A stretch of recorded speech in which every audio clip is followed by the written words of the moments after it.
Liquor scam వ్యవహారంలో Jagan master plan ఏంటి? YCP ఏ విధంగా ముందుకు వెళ్ళే అవకాశం ఉంటుంది? ఇప్పటికే విజయసాయి రెడ్డి అయితే విచారణకు గైర్హాజరయ్యారు ఒకరోజు, కానీ తర్వాత మళ్ళీ ఖచ్చితంగా హాజరవుతారు అనేది. అలాగే ఈ లోపల మిథున్ రెడ్డి కూడా విచారణకు హాజరవుతారు.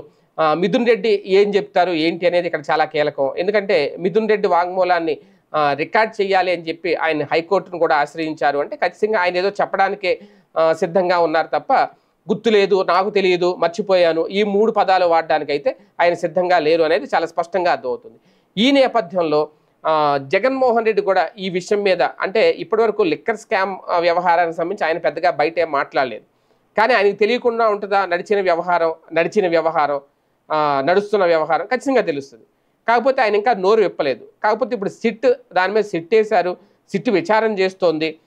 సిట్ విచారణలో భాగంగా సాక్ష్యాలు, ఆధారాలు అన్నీ సేకరించిన తర్వాత అప్పుడు జగన్మోహన్ రెడ్డి వరకు ఈ వ్యవహారం అయితే వెళ్తుంది. ఖచ్చితంగా జగన్మోహన్ రెడ్డిని అయితే ఖచ్చితంగా అరెస్టు చేస్తారు. లిక్కర్ స్కామ్ వ్యవహారంలో అరెస్ట్ చేయడమే కాదు, చంద్రబాబు నాయుడు గారిని రాజమండ్రి సెంట్రల్ జైల్లో ఎన్ని రోజులు అయితే పెట్టారో అన్ని రోజుల కంటే కనీసం 1 రోజు 2 రోజులు ఎక్కువ రోజులు ఆయన్ని ఉంచాలి జైల్లో అనేది ప్రభుత్వం గట్టిగా తీసుకున్న నిర్ణయం. బాబు గారు కూడా ఆ దిశగానే ముందుకు వెళ్తున్నారు అనేది. అయితే అందుకే సిట్ వేశారు.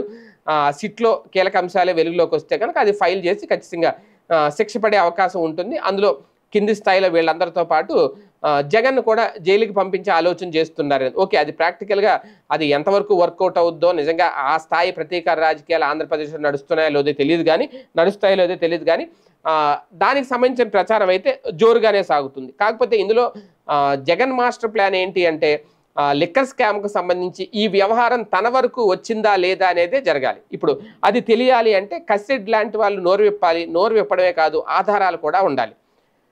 జగన్ ఈ లిక్కర్ స్కామ్ వ్యవహారం జగన్కి తెలిసే జరిగిందా అనే పాయింట్ ఒకటి.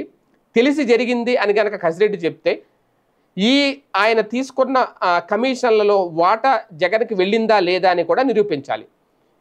బంగారం కొనేసాం, లేదంటే డబ్బులు ఇచ్చేసాం, లేదంటే బెనామీ పేర్ల మీద పొలాలు కొనేసామంటే సరిపోదు. వాళ్ళందరూ వచ్చి చెప్పాలి. డిస్టిలరీల దగ్గర నుంచి 150 రూపాయల నుంచి 450 రూపాయల వరకు కమిషన్లు తీసుకున్నారు అనేది డిస్టిలరీలు వాంగ్మూలం ఇవ్వాలి. అదే నేపథ్యంలో ఆ డబ్బులు జగన్కి వెళ్ళాయి అనేది ఆ ట్రాన్సాక్షన్స్ చూపించాలి.